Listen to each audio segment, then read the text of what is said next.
बहुत स्वागत है आप सभी का आपके प्रोग्राम कॉफी पर कुरुक्षेत्र में। मैं हूं सौरभ शर्मा, आपके साथ बातें करेंगे खुल्लम खुल्ला, वो बताएंगे जो आपको कोई और नहीं बता रहा। बात करेंगे नेपाल की। आज वहां बहुत इंपॉर्टेंट दिन है। हो सकता है कि ये प्रोग्राम चलते चलते ही आपको नेपाल से कोई खबर भी मिल जाए कि नेपाल में अंतरिम सरकार बन गई है। कौन बनेगा लेकिन नेपाल का प्रधानमंत्री, और ये कांटों का ताज है, ये किसके सर पर जाएगा, ये तो एक बात। मेरे जर्नलिस्ट एसबी अस्थाना साहब हमारे साथ हैं। सर बहुत स्वागत है आपका। सीनियर जर्नलिस्ट अजीत द्विवेदी जी हमारे साथ हैं। स्वागत अजीत जी आपका। और शांतनु गुप्ता जी प्रोग्राम में आ गए। शांतनु जी बहुत स्वागत। सर ये सरकार तो बन ही जाएगी, उनका मामला वो देख ही लेंगे, मीटिंग हो रही है, सब कुछ हो रही है। आपको जो हमें बताना है आज वो ये है, अगर मैं सर आज नेपाल पे किताब लिख रहा होता, अगर मेरे पास इतनी जानकारी होती, तो मैं लिखता है एनाटमी ऑफ अ रेवोल्यूशन।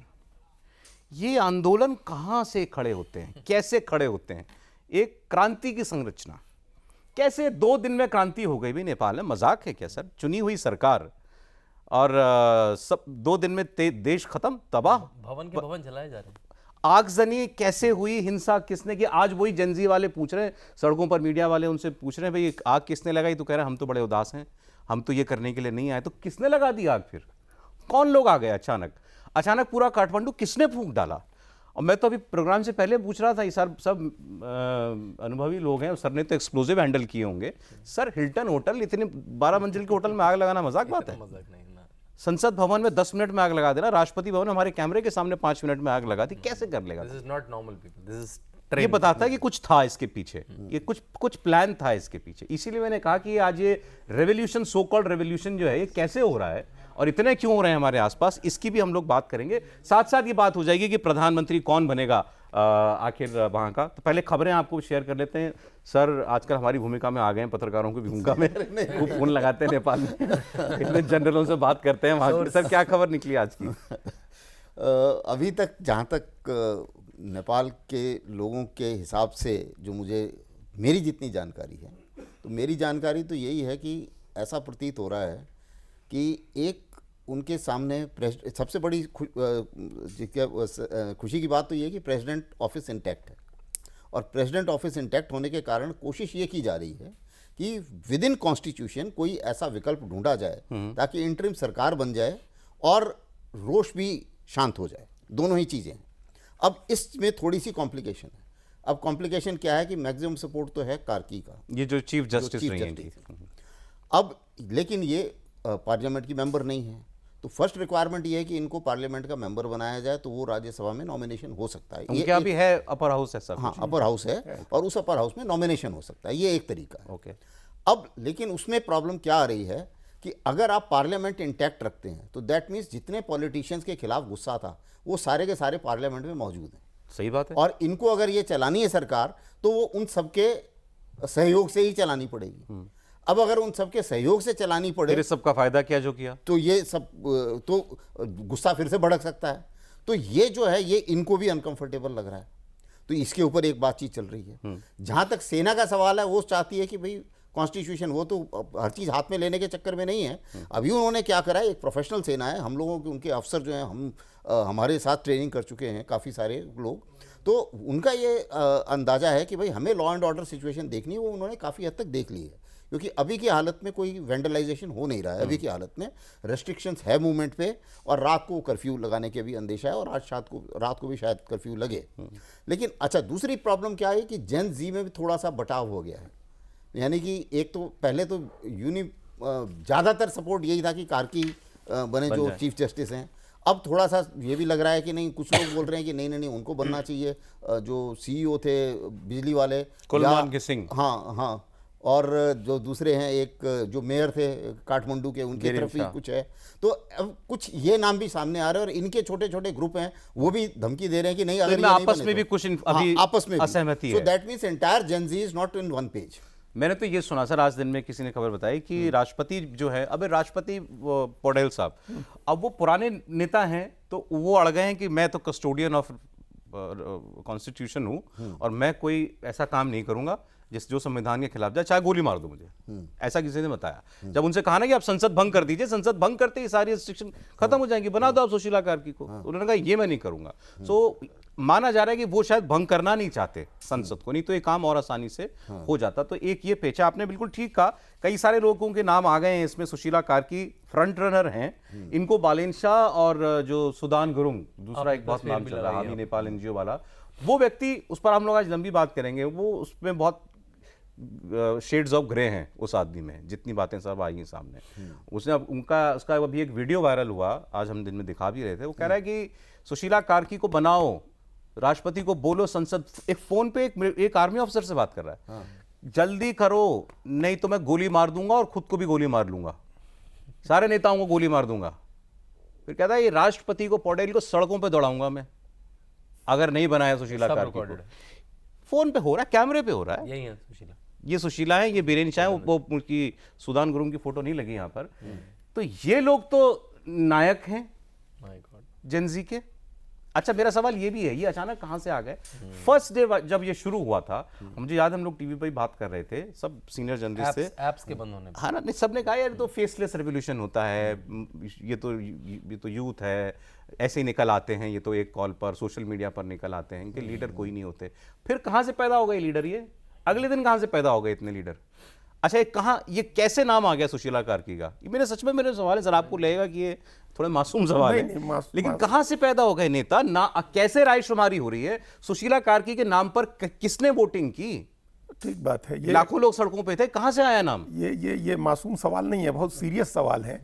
और जो पहले दिन का आंदोलन था और उसके बाद दूसरे दिन का आंदोलन था, आप उन दोनों दिन के आंदोलन का जो बदलाव आप देखेंगे वो हैरत अंगेज है एकदम। पहले दिन सचमुच आंदोलन फेसलेस था और लगा कि एक नेचुरल गुस्सा है, लोग उतरे हैं सड़कों पर, और वो उस तरह से आगजनी नहीं कर रहे थे, बल्कि उस दिन वो लोग ज्यादा मरे। सेना ने गोलियां चलाई, 20 लोग मरे, और वो एकदम नौजवान दिख रहे थे, जेनजी दिख रही थी कि मतलब ये जेनजी है, ये लोग उतरे हैं सड़क पर। और दूसरे दिन सारे चेहरे बदल गए। दूसरे दिन हथियार लिए हुए लोग सड़कों पर आ गए। ये पहले दिन नहीं था, पहले दिन हथियार लेकर के लोग सड़क पर नहीं थे। इसका मतलब कि एक जो आप जो कह रहे हैं कि रिवॉल्यूशन कहाँ से आया, उस रिवॉल्यूशन में एक स्वयं स्फूर्त आंदोलन मान लीजिए हुआ, और उसके पीछे जो दूसरी ताकतें तैयार बैठी हुई थी, जो अभी भी हैं वहाँ, अभी पहाड़ों में आसपास के, मतलब काठमांडू के 30 किलोमीटर के दायरे में ऐसे कई ग्रुप्स काम कर रहे हैं जो पर्दे के पीछे से काम करते हैं और कहीं ना कहीं से गाइड हो रहे होते हैं। ऐसे तमाम लोग वो 30 किलोमीटर 50 किलोमीटर की दूरी तय करके काठमांडू पहुंचे अगले दिन। और ये सारी जो आगजनी आपने कही, हिल्टन होटल जलाने की बात हो, पार्लियामेंट जलाने की बात हो, राष्ट्रपति भवन में आग लगाने की बात हो, नेताओं के घर जलाने की बात हो, पूर्व प्रधानमंत्री को पीटने, उनकी पत्नी का वो घर जलाने, ये सब दूसरे दिन की घटना है। दूसरे दिन की घटना है। तो इसका मतलब कि पहले दिन से ये प्लानिंग, पहले दिन एक स्वयं स्फूर्त था, मतलब स्पॉन्टेनियस था वो आंदोलन जो है, जो 26 सोशल मीडिया साइट्स बंद करने के गुस्से में हुआ। लेकिन उसका लाभ लेने जो दूसरे दिन आए तमाम लोग, वो फिर वो उनका जेनजी से मतलब नहीं, मतलब फर्स्ट डे तख्ता पलट शायद एम भी नहीं था। एम नहीं था। उनका था कि जैसे उस दिन रात में हटा दिया सरकार ने, बैन हटा दिया, तो वो संतुष्ट हो जाते। वो जो नौजवान लड़के थे, उनका एक बड़ा खेमा संतुष्ट हो जाता कि भाई कम से कम अपना गुस्सा निकालने का जो उनका प्लेटफॉर्म था जिसको बैन किया गया है, वो चालू हो गया। रात में पाबंदी हट गई थी पहले दिन, उसी दिन रात में पाबंदी हटा दी जिस दिन 20 लोग मरे। लेकिन उसके बावजूद अगले दिन जो भीड़ आई, जो सड़क पर लोग उतरे हथियार लेकर के, और आप पूछ रहे हैं ना कि आग लगाने वाली सामग्री लेकर के उतरे, विस्फोटक लेकर के उतरे, ज्वलनशील पदार्थ लेकर के उतरे, जिससे 5 मिनट में उन्होंने यूं चुटकियों में पार्लियामेंट और राष्ट्रपति भवन उन सब में आग लगा दी। तो ये दूसरे दिन आए ये लोग तैयारी करके, मतलब दूसरे दिन पीछे बैठे कुछ तत्वों को ये लगा, गुरु लोग आ गए आगे, गुरु लोग अब तो तख्ता पलट, अब तो पावर मिल सकती है, पावर मिल सकती है, अब तख्ता पलट कर सकते हैं। और तख्ता पलट करने आए तब सेना उतरी, और फिर सेना ने उस दिन जो कहा आपने, मतलब जनरल लोगों से बातचीत के आधार पर, वो ठीक है, सेना ने उतर के और उसको कंट्रोल किया, काफी हद तक वो कंट्रोल हुआ दूसरे दिन, जब सेना भी उतरी और दूसरी तरफ से भी आग लगाने वाले लोग आए। लेकिन उसके उस समय तक ये तमाम नाम आ गए थे, उसी समय नाम आए, उस समय अचानक ये सारे लोग निकल गए जो आप नेता बता रहे हैं। सुदन गुरुंग का नाम तो पहले दिन आ गया था, बीरेन शाह का भी नाम पहले दिन। सुदन गुरुंग तो आपने मुझे फर्स्ट डे आपसे पहले दिन राष्ट्रपति उपराष्ट्रपति के चुनाव के दिन, जब ये दूसरा दिन था, जब तो सुदन गुरुंग और बालेन शाह का नाम आ गया था। लेकिन फिर ये कुलमान घिसिंग आए, फिर धरान के मेयर जो हैं सम्पांग आए, फिर रवि लमिछाने का नाम आया दूसरे दिन, जिनको जेल से रिहा किया गया। और उस जेल से रवि लमिछाने के पीछे 1500 लोग कैदी रिहा, मतलब जेल से निकल के भाग गए। नक्कू जेल से लोग भागे, जिनको अभी तक वापस ले आने की बात हो रही है। तो ये एकदम ड्रीडेड क्रिमिनल्स जेल से निकल गए। इसका मतलब बाहर जो बैठे हुए थे लोग थे, इनके आका लोग थे। हाँ, मैं वही पूछ रहा हूँ। अब ये सुदान गुरुंग एनजीओ चलाता है, रवि लमिछाने पत्रकार से नेता बन गया, ये तीसरा बालेन शाह रैपर से मेयर बन गया, हाँ। ये अपनी इंडिविजुअल कैपेसिटी में ही कर रहे हैं जो कर रहे हैं, आपको लगता है कि इनके पीछे से भी कोई स्ट्रिंग्स पुल कर रहा है इनकी? नहीं, अब इनके पीछे से स्ट्रिंग, इनके पर्सनल इनके पीछे कोई कर रहा है या नहीं ये हम लोग नहीं कह सकते हैं, लेकिन कोई ना कोई स्ट्रिंग कर रहा, मतलब कोई ना कोई पुल कर रहा है उनका स्ट्रिंग जो है इनके पीछे। नहीं, पूरे ओवरऑल आंदोलन में जो लोग आए फेसलेस चेहरे, ये तो फेस बन गए हैं आकर के, लेकिन इनने नहीं किया। ये लोग थे भी नहीं सड़क पर। रवि लमीछा ने तो दूसरे दिन जेल से निकला, बालेन शाह तो आया ही नहीं सड़क पर, जिसकी वजह से जो वो धरान का मेयर है सम्पांग, उसने कहा कि ये तो कायर आदमी है, ये तो निकला ही नहीं घर से। तो ये लोग तो थे नहीं, ये लोग तो कमरे में बंद थे। ये पहचान होनी चाहिए है कि जो लोग सड़क पर उतरे हथियार लेकर के, वो कौन लोग थे, कहां से आए, किस मूवमेंट के लोग थे या किस धारा से लोग आए। वो ये लीडर कोई नहीं आया सड़क पर, कोई लीडर कहीं से लीड करता हुआ नहीं दिखा। ये लोग सब बाद में आकर के अपना, वो जो आप देखिए ना, सब ऑनलाइन मीटिंग चल रही है। जेनजी की मीटिंग कहाँ सामने बैठकर कर रहे हैं मीटिंग में, समझ में नहीं आ रहा मुझे। ऑनलाइन मीटिंग हो रही है, ऑनलाइन मीटिंग्स में ये लोग सोशल आपस में मीडिया कर ऐप्स रहे पर कर रहे हैं, सोशल मीडिया ऐप्स पर कर रहे हैं। और उसमें जो सबसे बढ़िया रोल अभी तक जो रहा है वो कहा सर ने, रामचंद्र पौडेल का रहा, जो प्रेसिडेंट है। उन्होंने कहा कि आग लगा दो, हमको गोली मार दो, लेकिन हम रहेंगे, हम रिजाइन नहीं करेंगे और पार्लियामेंट भी हम भंग नहीं करेंगे। ये अभी जो हम लोग जो स्टेबिलिटी देख रहे हैं कि थोड़ी स्थिरता वहां आई है, वो सेना के चलते और रामचंद्र पौडेल के चलते आई है। और फिर रामचंद्र पौडेल ने एक सीनियर, एक सीजन पॉलिटिशियन के तौर पर हर ग्रुप के लोगों को बुला करके बात करनी शुरू की। उन्होंने राजशाही के लोगों को भी बुलाया, दुर्गा प्रसाद बुलाए गए, दुर्गा प्रसाद को लेकर के इतने सवाल थे कि वो राजशाही वाले हैं, उनको भी बुलाया गया। नहीं चाहती है अभी सेना, और रामचंद्र पौडेल दोनों नहीं चाहते हैं कि कोई नया फ्रंट खुले। देखिए, मधेशियों से भी बात करनी है, उनके नेता भी हैं, रवि लमीछाने से भी बात करनी है, दुर्गा प्रसेन से भी बात करनी है। जो क्या पता आप एक को बना दो, फिर कोई और सड़क पर आ जाए, वही कह रहे हैं। और जब और राउंड होने हैं बातचीत की, पहली बात। और दूसरी चीज़ जो बिल्कुल सही बोल रही हैं, बाकी लोगों से भी उन्होंने बात करनी। और तीसरी चीज़ जो इनके दिमाग में अभी चल रही है, जिसमें देरी लग रही है, कि जिन सब का जो ये लोग मरे हैं, क्योंकि जो 51 आदमी मर चुके हैं, 21 उसमें प्रोटेस्टर्स थे, काफ़ी और भी लोग मरे हैं।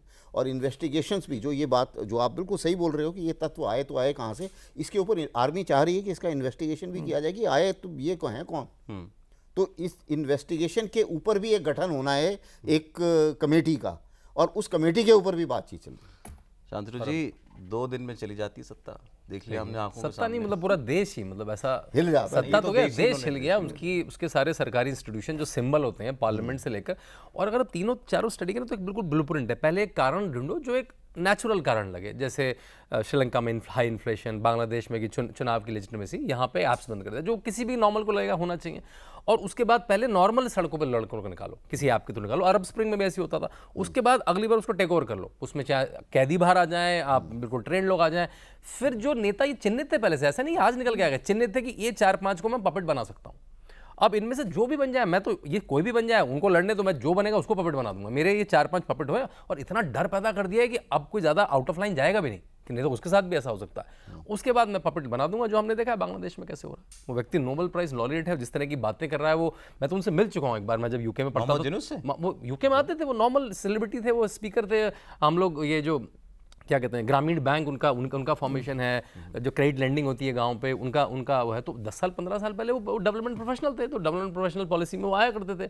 वो व्यक्ति यूएस में रहता था, तो बांग्लादेश रहा कितना होगा पिछले 20 साल में, उसको फ्लाई करा के बुला के आपने एक दिन में, एडवाइजर उसकी पोस्ट भी प्रेसिडेंट की नहीं थी, बना दिया। तो ये बिल्कुल ब्लूप्रिंट है। एक कारण लो, देखिए नेपाल में 3 साल पहले चुनाव हुआ है, 62% वोटिंग है। 62% जिस देश में वोटिंग हुई है, उसमें कोई इतना बड़ा विश्वास था, वो कहना बड़ा मुश्किल। और ये तो खुद आंदोलनकारी थे जो सरकार में बैठे थे। बिल्कुल, अगर ऐसा है तो फिर हर देश में तख्ता पलट हो सकता है। नेपाल का जो है, नेपाल की जो राजनीतिक अस्थिरता है वो बहुत बड़ी है।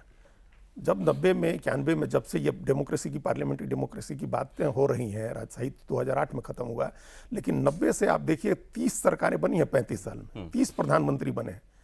तो ये जो राजनीतिक अस्थिरता है, ये एक कारण है। और आपने कहा ना कि हाई इन्फ्लेशन श्रीलंका का था, वो गरीबी, बेरोजगारी नेपाल की भी बड़ी समस्या है। आज नेपाल की लगभग 1/3 आबादी सौरभ जी बाहर रहती है। हाई रेमिटेंसेज की कंट्री है नेपाल, बाहर के पैसे से भारत नेपाल में चल लाखों रहा है। लोग रहते होंगे। हाँ, भारत पहले तो सबसे ज्यादा लोग भारत में रहते थे, लेकिन आज सबसे ज्यादा लोग मिडिल ईस्ट में रहते हैं, कतर बहरीन में रहते हैं। जब कतर में वो दोहा में फुटबॉल का होना था और वो उसमें स्टेडियम बनाने में नेपाल के कितने हजारों हजार लोग थे।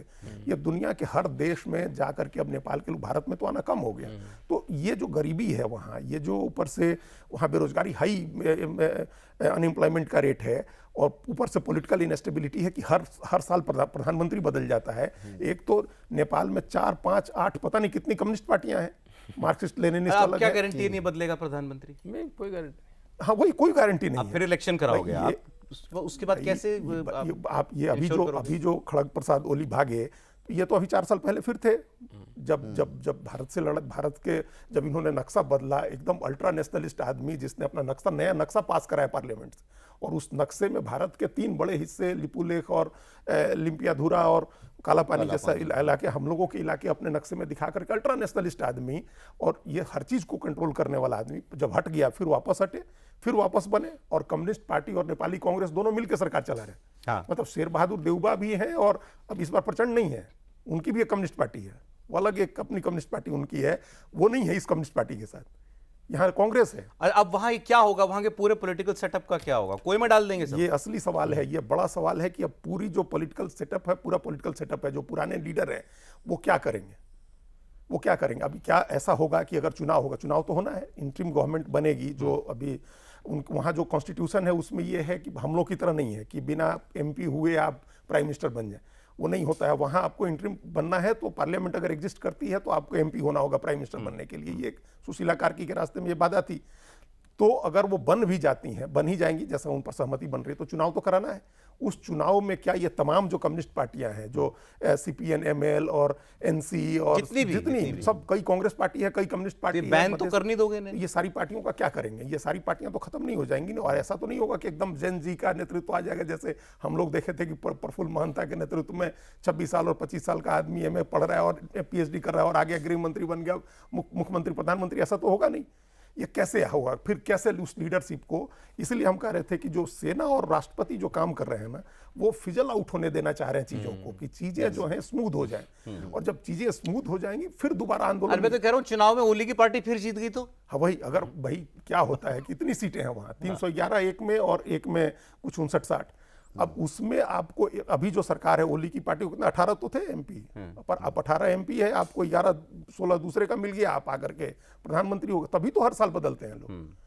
तो ये अभी इस बात की कोई गारंटी नहीं होगी कि पॉलिटिकल स्टेबिलिटी आ जाएगी या कोई ऐसी स्थायी शांति वहाँ इसलिए सर 2 बातें और चल रही हैं, जनरल साहब ने शायद सुनी हो, कि एक तो कॉन्स्टिट्यूशन ही रीराइट करो, ये भी बातचीत चल रही है। एक धड़ा जो ले जाना चाहता है मोनार्की की तरफ, राजशाही की तरफ, उनको लगता है कि भाई ये इसी रास्ते हम लोग कम से कम स्टेबल तो थे, चाहे ग्रोथ नहीं थी लेकिन स्टेबिलिटी तो थी। हाँ, उसमें अभी जो उभर के आ रहा है इनके सामने, वो ये लग रहा है कि राजशाही की तरफ लोग ज़्यादा झुकाव नहीं है। अच्छा। भरोसा भी नहीं है राजशाही की तरफ।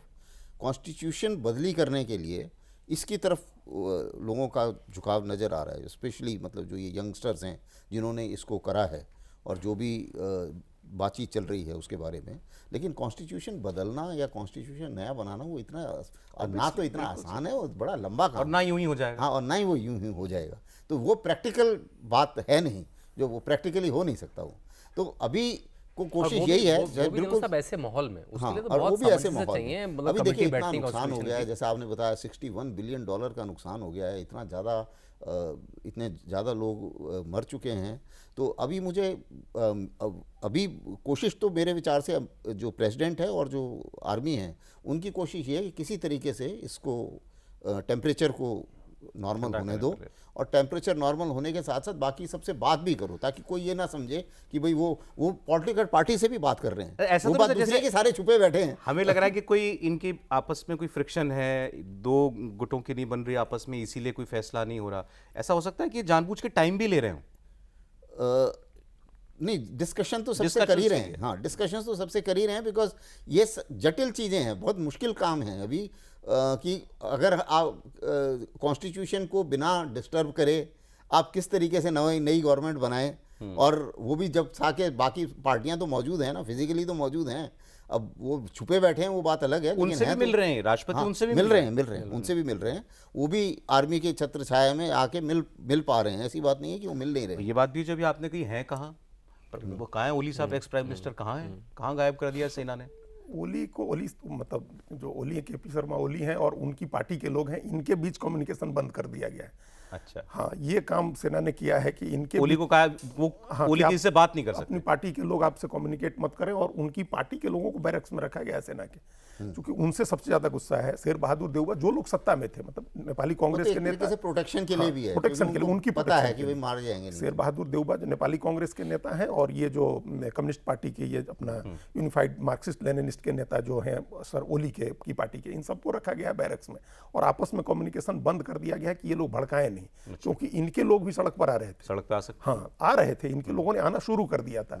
और दूसरा जो जेनजी जिसकी बात हम लोग कर रहे हैं, जो नई पीढ़ी के युवा लोग हैं, इनके बीच भी कल सेना के मुख्यालय के सामने मारपीट हो गई, सेना को हस्तक्षेप करना पड़ा इनकी मारपीट छुड़ाने के लिए। तो सेना बड़ी शरीफ है नेपाल की।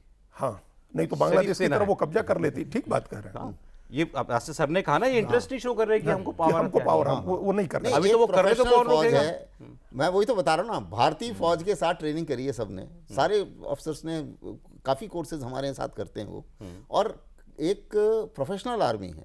और यही नहीं, नेपाल की जनता भी एक तरीके से काफ़ी इज्जत वाली जनता है, वो आपस में जैसे बोलते हैं ना, एक उनकी अपनी एक गरिमा है, वो proud people, they are proud people, Nepalis are proud people by themselves. So ये तो है, लेकिन अभी जो इसमें तत्व है, असामाजिक तत्व मिलने वाली बात है। और जैसा कि मैंने आपको कुछ दिन पहले भी बताया था, हालांकि प्रूफ्स नहीं आए हैं, लेकिन इसमें कोई शक नहीं है कि आज की डेट में ये एक इंस्ट्रूमेंट ऑफ वॉर है। Creating social unrest in a target country is a instrument of war, and उसका तरीका वही होता है जो अभी मेरे दोनों पैनलिस्ट ने उसको समझाया था कि पहले ये करो, उसके बाद ये करो, उसके बाद फेस आएगा, वो पहले फेसलेस लगेगा, इनोसेंट। अरे कोई कंट्री थोड़ी जीतती है, ढाका गिरा दो, काठमांडू जला दो। हाँ, और आप जो हेड, जो पहले भी होता था लड़ाई में, आपको राजा को मारना होता था, सारी सेना को नहीं मारते ना, राजा को आपने कैप्चर करा, मारा या उसको कब्जे में ले लिया, आप वॉर जीत गए। तो वही मॉडस ऑपरेंडी है। और मतलब पाकिस्तान और बांग्लादेश को तो लग रहा होगा वहाँ की आर्मियों को ना, ये कैसी आर्मी है, मतलब इनके तो हाथ में सत्ता है, उनको लालच आ रहा होगा देख कर, ये तो देश हाथ में, और ये ले कैसे दे रहे। उनका तो माइंडसेट वैसे ही है ना कि बस कू करो और सत्ता लो और बैठ जाओ। कुछ बोल रहे थे सर आप? हाँ, तो मैं यही कह रहा था कि इसी में जो ये जो तरीका है इंस्ट्रूमेंट ऑफ वॉर की जिसकी मैं बात कर रहा था, उसमें यही है कि आप जब इस तरीके से करते हैं, क्योंकि कुछ समय पहले अगर आप देखें, पहले होता था कि जी आप भारत में अगर कोई परेशानी कराना चाहते, टेररिस्ट अटैक करा दो। बाद में रियलाइज़ हुआ कि टेररिस्ट अटैक से ऐसा नहीं, गवर्नमेंट्स नहीं हिलती, लेकिन अगर किसान आंदोलन करा दो तो गवर्नमेंट हिल जाती है कुछ समय के लिए। तो अब जो है, अब ये एक नया एक तरीका बन गया है जिसके लिए हम सबको तैयार रहना पड़ेगा। और इसका सबसे बड़ा टारगेट है developing democracies. Developing democracies are most vulnerable, क्योंकि उनमें क्या है कि जाहिर है कि कोई ना कोई तमगा पूरे इतने बड़े देश है वो नाखुश होगा। अभी आप देख रहे होंगे ना, बहुत सारे राइट विंग सपोर्टर्स जो खासकर किसान आंदोलन में या जो NRCA का आंदोलन था उस वक्त तो बहुत वोकल थे, अरे डंडा क्यों नहीं चला रही पुलिस, अरे आप सीधा कर दो। नहीं, वो कह रहे हैं कि अब हम समझे कि नहीं, ये सीजन्ड लोग हैं जो सरकार में बैठे हैं, ये ठीक किया जो नहीं किया। जिस दिन जो लाल किले में हुआ था उसमें तो हर सेकंड में गोली चलाने की अपॉर्चुनिटी थी। आप मतलब झंडा बदल दे रहे हैं कंट्री का, आप पुलिस वालों को रोल कर दे रहे हैं, मतलब ट्रैक्टर तो मैसा वेपन ऑफ मास डिस्ट्रक्शन बन गया था। तो वहां पे तो पुलिस का रिस्ट्रेंट मतलब काबिल तारीफ है, उनको मेडल यहाँ पर मतलब यहाँ पर एक नेता की खूबी जो है वो बिल्कुल असली चीज लीडरशिप की है। देखिए, पूरे जो कहा जनरल साहब ने, ये डेवलपिंग डेमोक्रेसीज की बात है, और डेवलपिंग डेमोक्रेसीज में भी ये संकट साउथ एशिया का खास तौर से। क्यों? साउथ एशिया, ये लीडरशिप की तासीर है, लीडरशिप की गड़बड़ी है। ये जो केपी शर्मा ओली की जो नेतृत्व की शैली थी, जिस शैली में उन्होंने राजनीति की, वो अल्टीमेटली इस एंड तक पहुंचना था। ये जो शैली में वो राजनीति कर रहे थे कि हम भारत की जमीन कब्जा कर लेंगे, हम बड़े राष्ट्रवादी हैं और हम सबको कंट्रोल कर लेंगे, मीडिया को हम कंट्रोल कर लेंगे और हम तमाम चीजों को बहुत अग्रेसिव किस्म का आदमी था। हाँ, तो इससे हम कंट्रोल कर लेंगे। और दूसरा क्या, चाइना हमको वॉच कर रहा है। एक समय तो ये स्थिति थी ना भाई, जनरल साहब उस पर बेटर बताएंगे कि कहा जाता था कि चाइना की जो एक लेडी वहाँ बैठती थी वो चला रही है, हाँ डिप्लोमेट वो चला रही है। तो ये एक समय उसकी लगा कि वो वॉच कर ही रहा है और हम फिर अपना सत्ता पूरे हमारे कंट्रोल में है। ये कमी क्या आपको शेख हसीना में नहीं लगती है कि अपोजिशन के सारे लीडर या तो जेल में है या देश से बाहर है, भगा दिया, अपना कंट्रोल कर लिया वहाँ? ये क्या आपको राजपक्ष परिवार में नहीं दिख रहा था? अल्टीमेटली चुनाव हुआ तो वहाँ की जनता ने दिखाया अपना सेंस दिखाया उन्होंने, और उन्होंने एक कम्युनिस्ट नेता को चुना। लेकिन ये ऐसे नेता को नहीं चुना, वो यंग लीडर को चुना। अनुरा दिसानायके के यंग लीडर हैं, कम्युनिस्ट बैकग्राउंड से आते हैं, लेकिन लोगों ने चुना उनको। लोगों को उनकी शैली पसंद नहीं थी। जो पुराने नेता थे, जो कंट्रोल करना चाहते थे, जो हाई हैंडेडली चीज़ों को अपने आसपास रख के चलाना चाहते थे कि अपोजिशन को भी कर लेंगे, मीडिया को भी कर लेंगे, दुनिया को भी कर लेंगे। और हम वो ये साउथ एशिया के लीडरशिप की तासीर है, पाकिस्तान की तासीर है, बांग्लादेश की तासीर है, जिसमें ये सब गए। डेमोक्रेसी इसलिए नहीं फली फूली, हमारे यहाँ डेमोक्रेसी इसलिए फली फूली कि नेता हमारे डेमोक्रेट्स हैं, डेमोक्रेसी में काम करते हैं। आज भारत सरकार के खिलाफ जितनी चीज़ें आपको सोशल मीडिया में दिखती हैं या टेलीविज़न पर भी या आम मीडिया पर, आप थोड़े खोज सकते थे, बांग्लादेश में और नेपाल में नहीं मिलती थी। तो ये लीडरशिप की जो साउथ एशिया का ये क्राइसिस हम बोले, ये सब लीडरशिप का क्राइसिस है। लीडरशिप की तासीर में ये क्राइसिस हुआ और उसका नतीजा ये है कि शेख हसीना को हमारी जो भागना पड़ा। अपोजिशन की लीडरशिप क्राइसिस ढूंढ रही है वो, हाँ, लेकिन मिल नहीं रही है। ये जैसा कहा अभी शांतनु जी ने कि अगर लाल किले पर कोई आदमी झंडा निकाल रहा है, गोली चल जाती, उस समय तो क्या था एक्सेशन है, तो गोली भाई। और हमने देखा social media post justify court में भी जस्टिफाई कर लेंगे पुलिस को केस भी नहीं होगा कुछ। उसके बाद जो हमने देखा एक राइट विंग का आदमी, हालांकि कई बार हम असहमत होते हैं, जिसने ये पोस्ट लिखा कि उस दिन अगर गोली चल जाती और जो मॉब था ट्रैक्टर लेकर के घुसा था, अगर वो पार्लियामेंट में आ जाता तो क्या हम लोग के यहाँ काठमांडू टाइप का सीन नहीं क्रिएट हो जाता? तो उस समय जो लीडरशिप ने मतलब रिस्ट्रेंट दिखाया, या 1 साल के बाद प्रधानमंत्री ने ही 3 कृषि कानून वापस लिए, मतलब उन्होंने ये नहीं कहा कि हमारे कानून गलत हैं, लेकिन वापस लिया उन्होंने। तो ये इस तरह का सेंस एंड सेंसिबिलिटी अगर आप दिखाते हैं, जो लीडरशिप दिखाए, वहाँ ठीक है, डेमोक्रेसी भी बची रहेगी, अपोजिशन भी रहेगा, सब लोग रहेंगे। और नहीं तो इस तरह की स्थितियाँ पैदा होंगी जैसे नेपाल में हुई है, बांग्लादेश में हुई है। तो ये एक बात ठीक कही जनरल साहब ने कि बाहर से एलिमेंट्स हैं जो इस बात की ताक में बैठे हैं या कर भी रहे हैं वो कि कुछ ऐसा करो कि अस्थिरता उस देश में आ जाए। लेकिन वो फिर उस देश के लीडरशिप पर डिपेंड करता है कि वो उस अस्थिरता को आप। अच्छा, ये सब बात चली ना फॉरेन हैंड की, और नेपाल ने अक्सर लोगों का ये अनुमान दिखा कि उसके पीछे अमेरिका है। तो मैं पोस्ट पढ़ रहा था कुछ अमेरिकियों की, बोले कि उन्होंने कहा कि अगर ट्रंप की टीम के सामने एटलस भी रख दो तो वो नक्शे पे नेपाल नहीं ढूंढ पाएगा। हालांकि मैं नहीं मानता, मतलब ठीक है, मतलब ये कहने का मतलब है कि उनके लिए इनसिग्निफिकेंट है।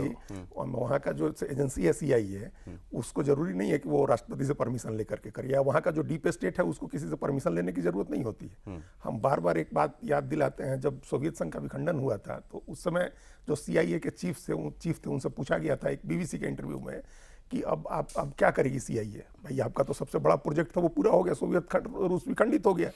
तो उन्होंने कहा कि हमने अपने तमाम एजेंट्स को कहा है कि अब अरबी फारसी सीखिए।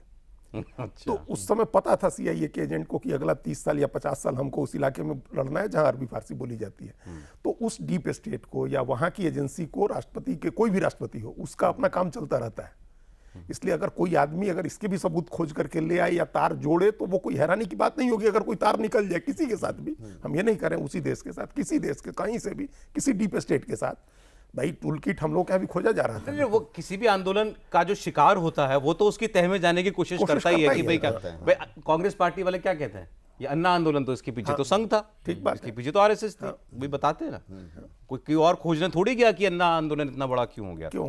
तो सर कभी ना कभी इसकी भी तह खुलेगी। नहीं, बिल्कुल खुलेगी इसकी भी तह। और जो जैसे आपने बताया, एक मेम भी चल रहा है प्रेसिडेंट ट्रंप का कि ट्रंप बोल रहे हैं उसको, जो उनका है ना नेवरो को, नवारो को, कि नवारो ने, मैंने इतने पैसे खर्च कर दिए नेपाल में और नवारो मेरे को बोल रहा है कि वहाँ पे ऑयल है, लेकिन ऑयल नहीं था वहाँ पे, तो ओली था। वो बाद में बोल रहा है कि वो तो टाइपो एरर हो गया, ऑयल नहीं ओली था। कुछ भी हो सकता है। तो इसमें अभी हालांकि प्री मैच्योरली इतना बोलना जरूरी नहीं है कि कोई विशेष प्रूफ नहीं नज़र आ रहा है। और वहाँ के लोकल्स का ये कहना है कि नहीं, अभी तक तो हमें नहीं दिख रहा कि इसमें कोई इंटरनेशनल कनेक्शन है।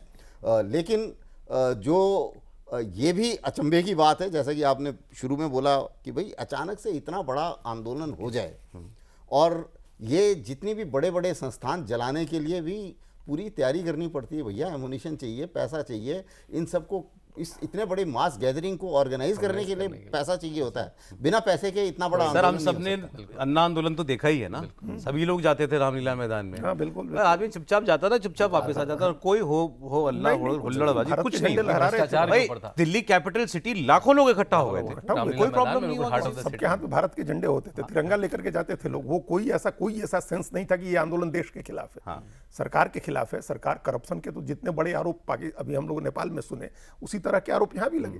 तो हम उस जेनजी जो है उसको दोष नहीं दे सकते हैं, क्योंकि उनका एक आंदोलन था, तात्कालिक गुस्सा था, वो कैटलिस्ट थे। जो गुस्सा पहले से वहां बना हुआ था उसमें कैटलिस्ट का काम किया ये जो सोशल मीडिया बैन हुआ।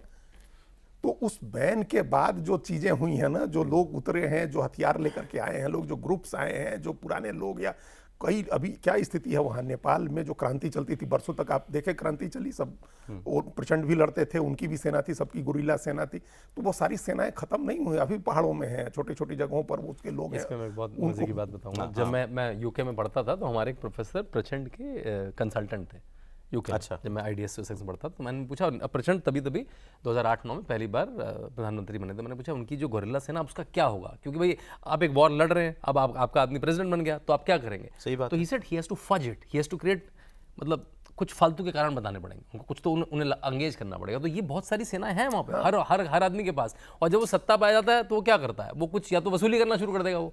अब उसका तो कॉज ही खत्म हो गया, आपका आदमी प्रधानमंत्री बन गया। तो ये है वहाँ पे, और ये फिर इसमें से आधे लोग असामाजिक तत्व की कमी नहीं है। ये अभी जो नेपाल में हुआ है, क्रांति तो हो गई, क्रांति के बाद भी कर्म बाकी हैं। अब क्रांति के बाद देश तो अब एक तरीके नए सिरे से उनको खड़ा करना पड़ेगा, तो बहुत कुछ अभी काम बाकी है। सर बहुत शुक्रिया, आज समय इतना ही था, आप प्रोग्राम में आए, बहुत धन्यवाद जनरल साहब। अजीत जी बहुत शुक्रिया आपका। आप कुछ बोलना चाह रहे थे, बोलिए। हम ये कह रहे थे कि ये जो जैन जी है, इनका ये शेयर्ड इनमें एंगर है, इन पे एंजाइटी है, लेकिन इनके पास कोई प्लान नहीं है। सही बात है। हाँ, उसके लिए फिर उन्हीं लोगों को बैठना पड़ेगा, होगा, जिनके पीछे डंडा लेके दौड़े। ये तो अपने जीवन में वापस पहुंच सही जाएंगे। बात। शांतु जी बहुत धन्यवाद आपको, बहुत शुक्रिया सर आपका। कॉफी पर कुरुक्षेत्र देखे थे आज इतना ही।